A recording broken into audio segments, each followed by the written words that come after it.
right, so we know now how to implement a basic ray tracing algorithm, and now we want to look into some more advanced techniques. And of course, you can imagine, because this light calculation, the shading is per default or naturally integrated into this model or into the approach of ray tracing.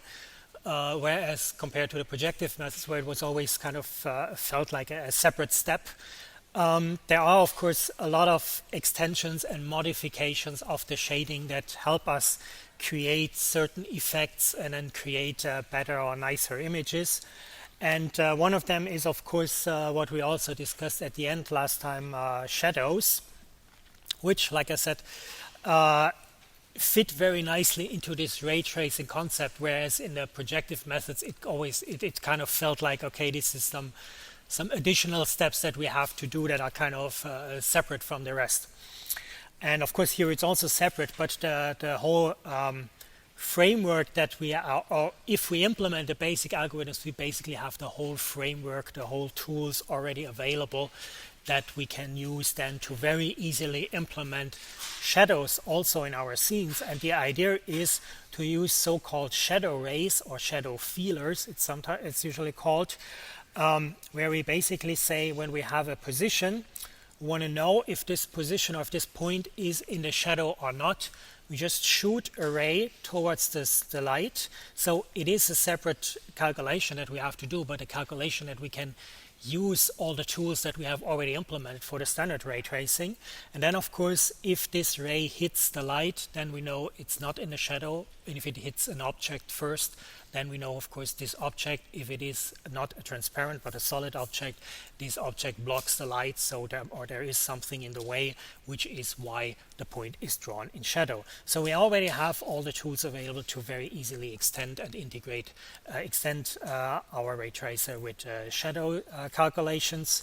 The only thing we have to be careful of when we do this is that in practice we can have precision problems when we start the ray very close to the object, which is then if the starting point is, if we have little imprecision problems, then it could be that they assume the calculation assumes that the starting point is just a little bit behind the start of the object, and the object casts a shadow on itself, and then you get these artifacts, which is why you usually shoot the ray not from this point but from a little delta away from that point. And of course we don't need that for the normal ray tracing, because then we are starting at position 0 and we're looking at the ray starting at the screen at position 1 and go to infinity, so we don't have it clear next so close to an object that we run into these precision problems. Another thing we can very easily implement is this mirror reflection. Very often when you see ray tracing, typical ray tracing images are these where you have these marbles that you also saw in the examples that I showed from these older practicals, where you have then a really perfectly reflecting marble where everything is reflected like in a mirror in this marble. And we can do this, of course, we already had a reflection vector when we talked about the Phong shading. For the Phong shading, we used the reflection vector to say this is the hotspot or the center of our hotspot, of our bright spot, where we have the highest, the biggest brightness.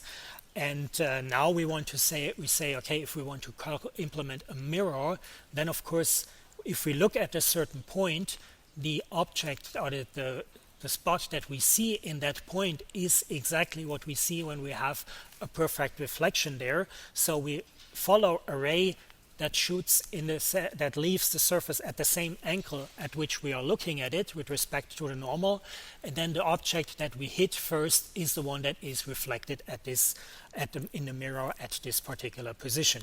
And like I said, we had this reflection vector before for the Phong shading. The only thing we have to be careful about is there is one minor difference. If you look at the formula, you see here that we're actually switching the signs here. So the top here is the one that we had for the Phong shading, where we used a light vector, but the light vector was a vector towards the light. So this was the reflection vector and this was the light vector.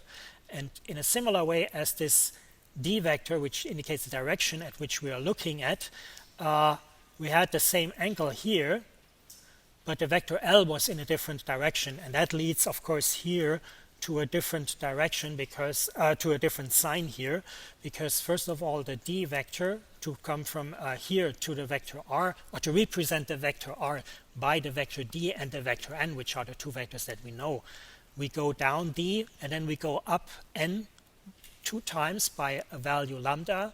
And if you look at the image, of course, the lambda is the cosine of this triangle here with the angle theta here, and then and that was the same as we calculated with the function vector, but for fun we had the vector pointing in this direction, so here it points in that direction, so the cosine is not, so this is not the cosine of the vector D, but it's the cosine of the vector minus D here.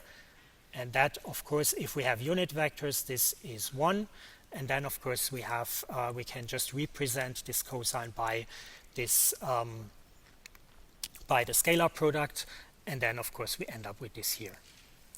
Another thing we have to be careful, of course, for the ray tracing is if we are shooting the ray and then we get another reflecting area, then we can, of course, happen that if we make a circular movement around like all reflecting surfaces, that we end up shooting rays indefinitely around in our room, and everything is, every time it's reflected and reflected and reflected. Of course, we can just deal with this by just making a maximum recursion step and then stop at a certain time. Good. Another nice characteristic that we can very nicely model with ray tracing is so-called refraction, which is how the light travels through a transparent object. So, for example, if you have glass or if you have water, then you know from physics that if light falls into this water or onto the glass, that it usually changes its direction a little bit. And of course, changes its direction a little bit. That, of course, already indicates how we're dealing with it. We're dealing with it with vectors, so we model this in ray tracing with vectors. So we have a transparent object, and then the vector, our direction vector, hits the object, and then it does not continue in the same direction, but it gets refracted at a certain angle. So what we need, if we want to calculate that, if we want to show that in our images, we need to find this refracted vector t and follow that one instead of the vector d here. And to do that, of course, we need the angle at which it is refracted. And here we can look into physics, where we get where we have Snell's law, which gives us a relation between two when we have the refraction of, for example, light that travels through certain material, and that is characterized by the sine of the two angles multiplied with a so-called refraction index, which simulates the level of the refraction of this particular medium. So, for example, if we travel through air, nothing is reflected, so there is nothing is refracted, so there is it's going right through. But then, if we hit glass, it is distorted at a certain angle, and that angle depends on this refraction factor, which depends then on the material that we are shooting through. And you see here also that here we have the refraction vector n, here we have nt, which we also have here, of course, but here we're going from nt then again to a refraction n if this here is the same material as this here. For example, if it is air and this is just a piece of glass in the middle, then of course, it is refracted here again with the same angles, because we have this relationship again between these two angles here. But we have a different vector here than if we would follow this direction vector here. So you see here there is a symmetry, of course, because of this relation that we have from Snell's law. And we can use this relation now, of course, to calculate this vector t. You see here that this relation uses sign values, which are usually something that we want to avoid, or not avoid, but we prefer to have cosine values, because the cosine values, of course, we can very easily calculate with the scalar product. So what we usually do here is we just do a simple mathematic transformation to get the cosine values. And for this we use the so-called trigonometric identity. So this is, by the way, also an example for the exams. When I would ask you something like that in the exams, I do not expect that you know the trigonometric identity. A lot of people always ask, yeah, why can we not just get one piece of paper with a couple of formulas on there? But it's again kind of the idea that I kind of expect that you get enough understanding of the material that you are aware of, okay, this is an important formula that I should probably remember. And this is a formula that if we would need that, they would give it to us in the exercise, in the question of the exercise. And for example, I expect that you know, if you have a triangle with the right angle, I expect that you know how to calculate the sine and the cosine, because that is so basic and so important that I think it is important that you memorize that. But of course, the trigonometric identity, that is something that normally you would look that up in on the internet when you use that or when you need that, which is also why I would bring this in the exercise. And of course, I hope you understand that it's kind of demonstrates how well you understood the material when you can make a good educated decision about when you prepare for the exam. Okay, this is a formula that I really memorize, and this is a formula that I'm pretty sure if that will come up, they will give us the formula. So good, yeah. So let's use it now. Now we have it, so let's use it now to get rid of these cosine values, and these are just simple mathematic transformations. We say we have a sine here, and we want to get rid of that, and we want to represent it by the cosine. So of course we use this trigonometric identity where we have a relation between the sine and the cosine. So we just write the sine on one side, and you see it's to the power of 2. So we also transform this in a way that we get the sine to the power of 2, and then we put it in there with one angle phi, this general equation here. And then we get rid of one sine, of course, because we replace it with the cosine. And then we do a transformation that we have only one sine left. So we again put this equation in here now with a different angle. And you see we get also rid of the second one, and we get a relation which that is Snell's law expressed just with cosine values. It looks, of course, way more complicated than the simple one at the top, which is, of course, why when people talk about Snell's law, they always write down this sine equation and not the one with the cosines. But, of course, for the calculation, the cosine is much easier because, like I said, we can use the scalar product. So we know now how we can use that to calculate the angle. So we have d and n and the angle between those, the theta angle. So we could use now this to get the angle phi. And we use that, of course, we want to get the refraction vector. That's what we actually want.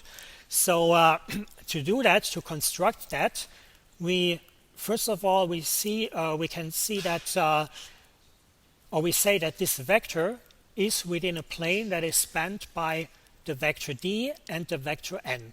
And then, like so often, we assume that we have unit vectors, and that means then we can create an orthonormal basis using a vector b, which is in that plane, but on the surface, to express the vector t. So if you, for example, say here we have minus n, then, of course, we can express the vector t with these two vectors b and n. And I will tell you later how we calculate this vector b. For now, just try to imagine what this vector is. And of course, it seems obvious why we want to use this vector b to express t and not another vector, because if we do it that way, then we see with the angle phi, we can easily get the coefficients of this vector here, because this is just, again, the triangle. I've drawn a separate image here because that one is is a little small, but if you have n minus n and b here is an orthonormal basis, and then you have the xt and the yt to do the linear combination to get t, then you see that these are exactly here the sine and the cosine of this angle phi here. So we can express the t in that way, and also we can express the vector d in that way. And that, of course, now gives us, and you see, if we look at these equations here, you see that the only unknown here is the vector b. So that means we can use this here to calculate this vector b, and when we have the vector b, we can of course use that to calculate the vector t, because here again the b was the only unknown here. So we can put that into this equation here, and then we get this one here, which looks now really complex, but of course if you implement it, you see there are no cosines, no sines, and not even a cosine there. There are no angles there, just a scalar product and a square root. So we made a transformation that allows us to very easily and efficiently implement it, which is then the refraction vector that we can use to create these nice effects. Good. So that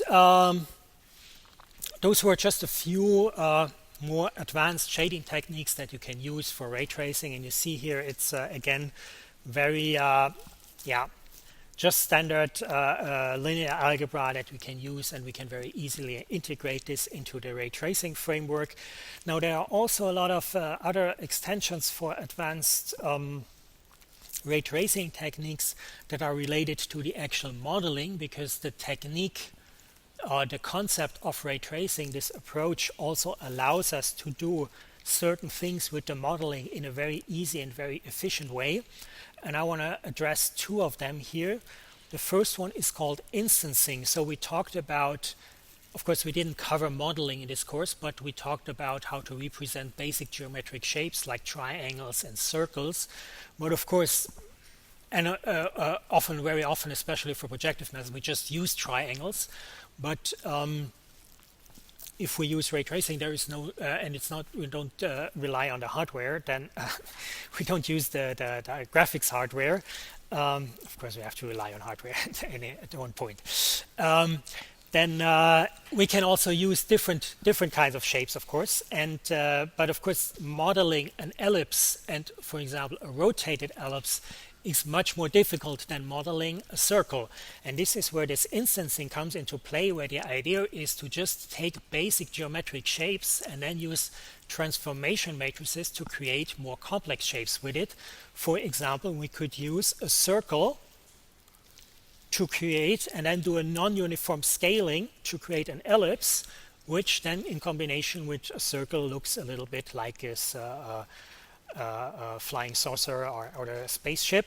And then we can use that to multiply it with a transformation matrix that does, for example, translation and the scaling, and we get these two models that we have here on this side.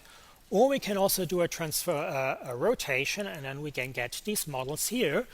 And then you can imagine we can very easily, by choosing just this simple shape of a circle and using these transformation matrices, we can create an image where we have lots of flying saucers here that are all kind of a little bit different because they are differently transformed.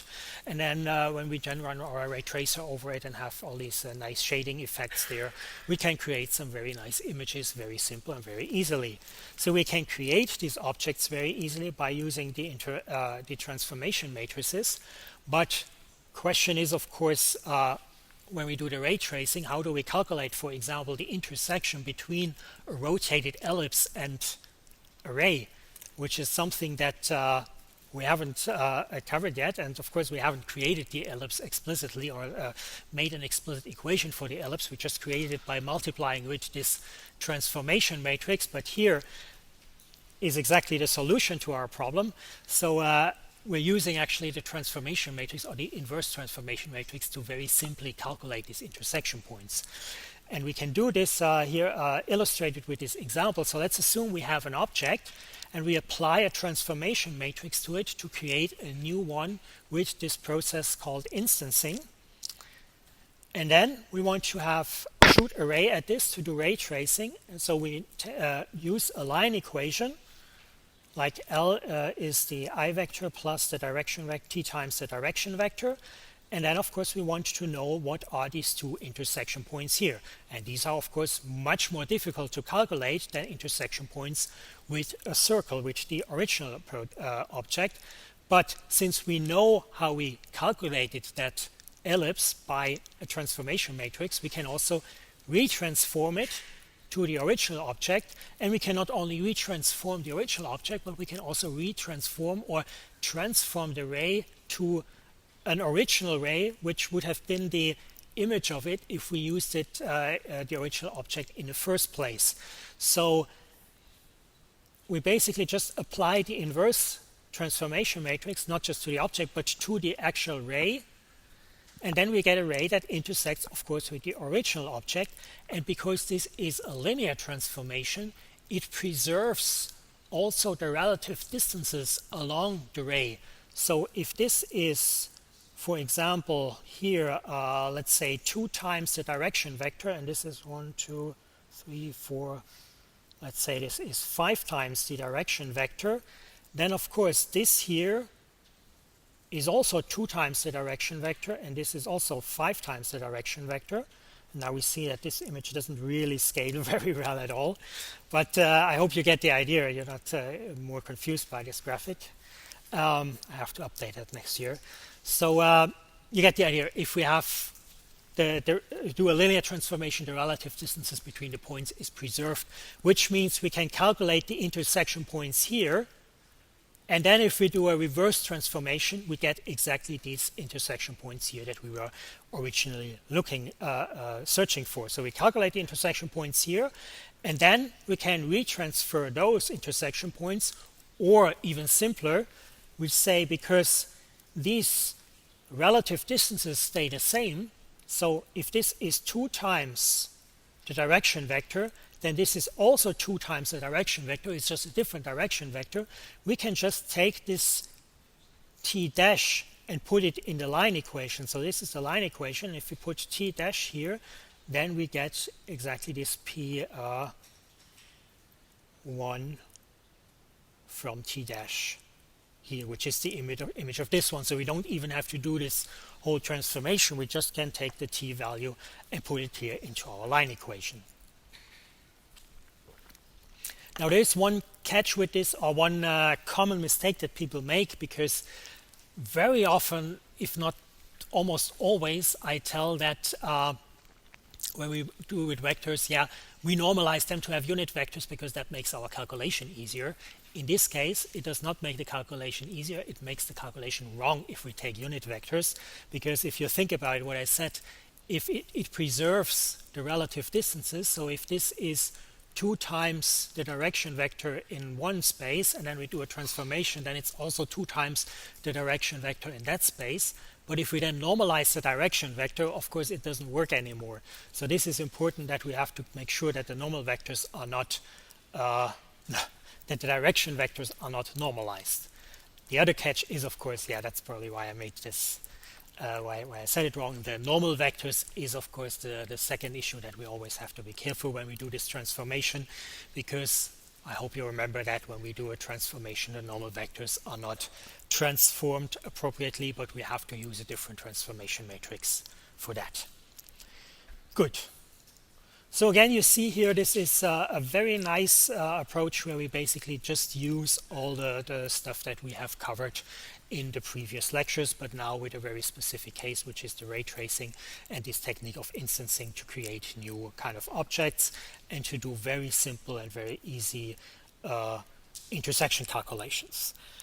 Another thing, which is something that is also a very nice way to create more complex objects in ray tracing, which is not using stuff that we discussed before, but stuff that you know from basic mathematics, namely set theory. So I assume you are familiar with set theory. If we have 2 sets, for example, sets of points, the points representing a circle, noted by C here, and a square, noted by S here, and instead of just the grid around it or the shape of it, we look at all points representing that circle. Then, of course, the union of these 2 objects is an object like this yellow one here. The difference or exclusion of these 2 objects is, it's not symmetric, the exclusion, of course, so depending on which one we exclude from the other, we end up with either this shape here or with this shape here. And of course, the intersection of the 2 is this half circle that we have here. And now you can imagine that with this you can create some very nice objects that would be very rather difficult to describe otherwise mathematically. So for example, you can take a sphere and then cut out a square here, and then the result a triangle here, and then the result is a little Pac-Man figure. So you see, you can create these point clouds very easily with it, or the shapes of these objects very easily with it. But the question is then, of course, can we also easily calculate intersection points? And of course, the answer is yes. Otherwise, I wouldn't show it here.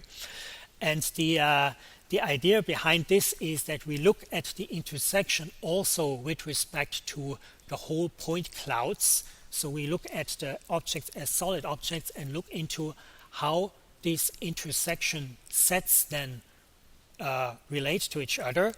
And what we do is, let's look at it for an example here. If we have the circle here, and then we calculate the intersection of the ray with the circle, of course, this is an interval that starts at the first intersection point and ends at the second intersection point. So if we draw this on the ray, we get this interval here, where the borders are the intersection points with the circle. If we do the same with the square, we get this interval here, where again the borders are the intersection point with this shape, which is in this case a square.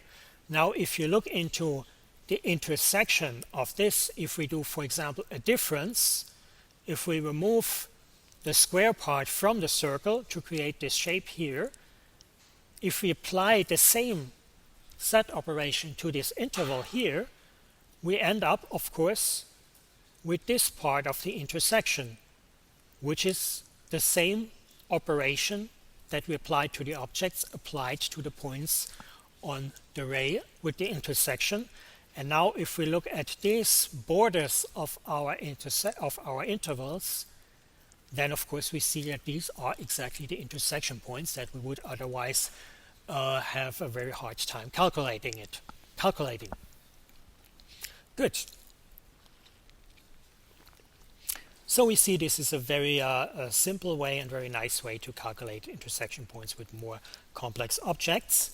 And this is this was the second geometric advanced ray tracing topic related to geometry.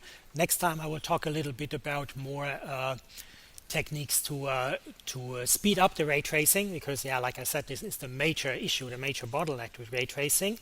So just a few words for next week, because next week the schedule will be a little more different. First of all, in the original schedule is that we had the last lecture on Thursday was reserved in case we need some backup. It looks like we're not needing this backup, so Thursday there will be no lecture. So the last lecture will be on Tuesday. Tutorials will take place next week on Thursday, so if you're very welcome and very much encouraged to go there, because next week are the last week where we have tutorials, so you can ask about all other stuff as well as preparation for the exam. Another important thing is, of course, there is no lecture on Thursday, but there is the deadline for the third practical. It's at I left it at 3 o'clock because there is no lecture, so you have enough time. And we also scheduled extra sessions for the teaching assistants. Be careful, this is preliminary. I have to confirm it with them, but it looks like it will work out that we will have teaching assistants during that time in the sessions. Most likely very few in the first two, but in the last two, which are then 4 hours, we should have 4 people there. Which also reminds me, should remind you, these hours are usually very busy. So if you have your code also running on your laptop, make sure to bring your laptop, because if all the computers are blocked, you can still try to catch one of the TAs and ask them. And don't rely on them, because there will be more there, but there will also be a lot of people there. Experience shows there are a lot of people there. And also, unfortunately, last year we figured out that the room has no air condition, so but that's something we cannot really deal with, but might also be a reason why you want to bring your laptop and probably work in a little cooler room, because if there are like 20 or more people in that room and it's hot like it was yesterday, it's not very comfortable. But there's not really much we can do about that.